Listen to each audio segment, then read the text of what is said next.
দর্শক, সহকর্মী ফখরুল শাহিন রয়েছেন রংপুরে, তার কাছ থেকে এই মামলার পরবর্তী আপডেট জানার চেষ্টা করব।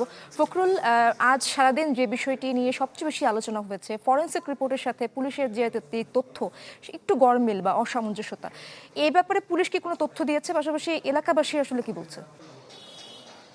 প্রথমে আমি জানিয়ে দিই, সেটি হচ্ছে যে একটু আগে আমরা যে তথ্য পেলাম সেটি হচ্ছে যে সীমান্ত নামে একজন যুবককে রংপুর মেট্রোপলিটন পুলিশের গোয়েন্দা বিভাগ তারা কিন্তু আটক করে আদালতে সোপর্দ করেছেন। এবং আমরা পুলিশের সঙ্গে কথা বলেছি, তারা বলেছেন যে দুই আসামি সিদ্ধার্থ এবং মুগ্ধ তারা প্রথমে ইয়াবা সেবন করতে সেই সীমান্তর বাড়িতে যায়। এই কারণে আসলে সীমান্তকে আটক করা হয়েছে জিজ্ঞাসাবাদের জন্য। তবে তাকে এখনো তার বিরুদ্ধে মামলা বা তাকে গ্রেপ্তার দেখানো হয়নি।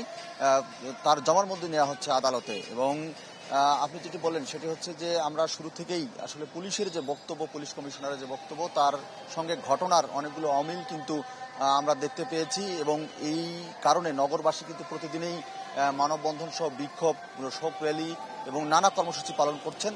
এবং প্রথমে আমরা যে অমিল আমরা খুঁজে পেয়েছি সেটি হচ্ছে যে বিদ্যুৎ বিচ্ছিন্নের যে ঘটনা, সেটি পুলিশ যে বক্তব্য দিয়েছেন সেটি হচ্ছে যে মিটারের তার খোলা হয়েছে এমনটি বক্তব্য কিন্তু পুলিশ দিয়েছেন। তবে ইলেকট্রিশিয়ান যিনি বিদ্যুৎ পরে ঠিক করে দিয়েছেন, সচল করে দিয়েছেন, তার বক্তব্য হচ্ছে যে প্রধান যে লাইনটি সেই লাইনে সমস্যা থাকার কারণে বিদ্যুৎ বিচ্ছিন্ন হয়েছিল। এবং তারপরে আমরা যে ধর্ষণের যে বিষয়টি, সেটি হচ্ছে যে এলাকাবাসী যে সন্দেহ করছেন যে ধর্ষণ হতে পারে কিনা, সে বিষয়ে আমরা কিন্তু ফরেনসিক বিভাগের যে চিকিৎসক তার থেকে আমরা বক্তব্য নিয়েছি এবং তিনি বলেছেন যে মরদেহে ধর্ষণের কোনো আলামত পাওয়া যায়নি। তবে রংপুর মেডিকেলের যে ডোম শ্রী যতন, তিনি কিন্তু গণমাধ্যমে বলেছেন যে ধর্ষণের আলামত পাওয়া গেছে। এরকম কিছু অসঙ্গতি রয়েছে। এবং পুলিশের পরনে যে শার্ট এবং আসামির পরনে সেই একই শার্ট, এটি নিয়েও কিন্তু সমালোচনা হয়েছে এবং নানা অসঙ্গতি কিন্তু আমরা দেখতে পাচ্ছি। এবং এলাকাবাসীর, স্থানীয়দের দাবি যে সত্য ঘটনা উদ্ঘাটন করে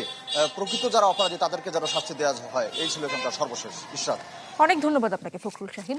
সহকর্মী ফখরুল শাহিন যুক্ত হয়েছিলেন রংপুর থেকে।